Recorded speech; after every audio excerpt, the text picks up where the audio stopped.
और छिंगावत मोंटी को उड़ाना चाहता है ताकि टाइगर ब्रांड का पत्ता साफ हो जाए। उसकी बातें सुनकर अभिनव को यह समझ नहीं आ रहा था कि आखिर टाइगर को गए हुए कितना वक्त हो गया था। मैं टाइगर की टीम का कोर मेंबर हूं। अभिनव का दिल ये कहते हुए तेजी से धड़क रहा था। इन लोगों को देखकर उसे यह एहसास हो रहा था कि उसे सिर्फ अपने पिता का बदला नहीं लेना था, बल्कि इन जैसे हजारों लोगों को लाइन पर लेकर आना था। उन लोगों को रवाना करने के बाद अभिनव फिर से बार में दाखिल हो गया था।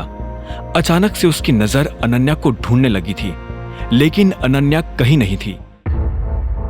अभिनव को जब अनन्या नजर नहीं आई तो उसका दिमाग खराब हो गया। उसे सच में अनन्या के लिए घबराहट हो रही थी। तभी उसकी नजर उस डॉन पर पड़ी जो अनन्या के साथ बदतमीजी कर रहा था। वो चुपचाप शांति से एक कोने में खड़ा था।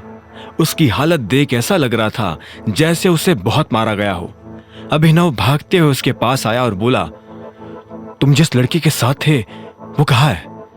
डॉन को अभिनव को देख गुस्सा आया। उसने अभिनव को मारने के लिए अपना हाथ बढ़ाया ही था कि इतने में अभिनव ने उसका हाथ मरोड़ा और उसकी गर्दन दबोच ली। जब डॉन को लगा कि वो अभिनव की गिरफ्त से नहीं छूट सकता तो उसने कहा, चिराग उसे अपने साथ ले गया है। यह सुनते ही अभिनव के होश उड़ गए।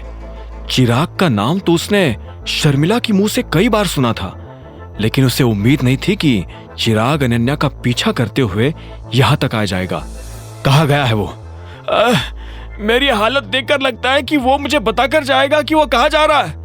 अभिनव चाहता तो उसके ऊपर और दबाव बनाकर उसे कम से कम चिराग के बारे में जानकारी ले सकता था, लेकिन वो इस वक्त एक पब्लिक प्लेस में था और ऐसे में वो किसी की नजर में नहीं आना चाहता था। अभिनव, यहां क्या कर रहे हो? इतने में अभिनव को पीछे से एक लड़की की आवाज आई। ये कामिनी थी जो अभिनव को ढूंढते हुए बार तक आ गई थी।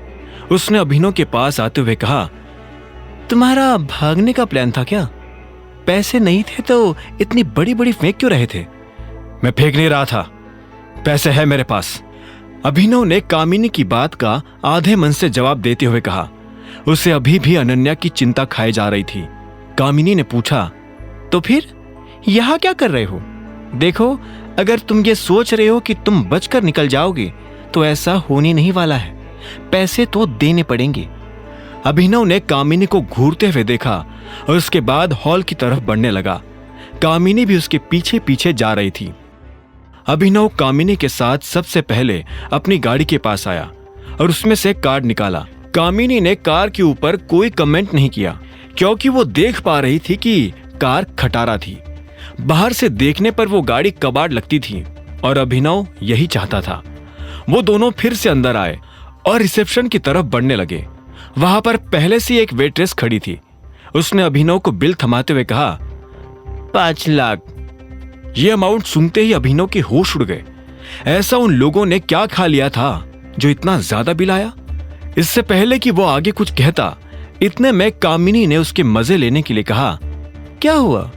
बहुत ज्यादा है, नहीं पे कर पाओगे? मुझे तो लगता है कि तुम्हारे खाते में 500 रुपए भी नहीं होंगे।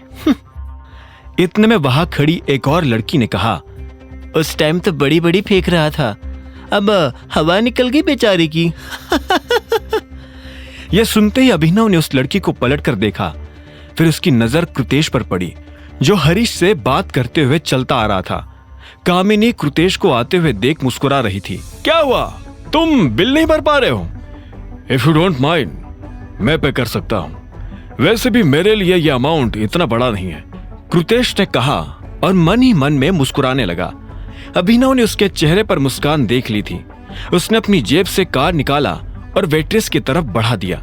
जैसे ही कामिनी ने उसका कार्ड देखा तो उसके होश उड़ गए। Black card? तुम्हारे पास ये ब्लैक कार्ड कहां से आया? कामिनी ने कहा और अभिनव के हाथ से कार्ड लेकर उसे ध्यान से देखने लगी। उस पर अभिनव का नाम लिखा हुआ था, अभिनव गढ़वाल। कामिनी ने हैरान होते हुए अभिनव को देखा और बोली, तुम तो अभिनव कुमार थे ना, फिर अभिनव गढ़वाल कैसे हो गए? ये क्या खेल खेल रहे हो यार? अभिनव ने उसके हाथ से अपना कार्ड लिया और बोला, मेरा सरनेम गढ़वाल है। कुमार मेरे नाम के आगे अनाथ आश्रम वालों ने लगा दिया था क्योंकि उन्हें मेरा असली सरनेम पता नहीं था। अच्छा, तो तुम्हें भी अपना सरनेम पता नहीं था। अनाथ आश्रम में तुम्हारी क्या याददाश्त चली गई थी क्या? हरीश ने तंज कसते हुए पूछा। अभिनव ने उसे घूरते हुए देखा और बोला, मेरे साथ जो हुआ, अगर वो तुम्हारे साथ हुआ होता तो याददाश्त के साथ साथ तुम भी कब के चले जाते ऊपर। अब मैं जाऊं? अभिनव के ये तेवर देख किसी की कुछ भी कहने की हिम्मत नहीं हुई। कोई उसे हाँ में सिर हिलाकर यह भी नहीं कह पा रहा था कि वो जा सकता है। ऐसे में अभिनव खुद वहां से निकल गया।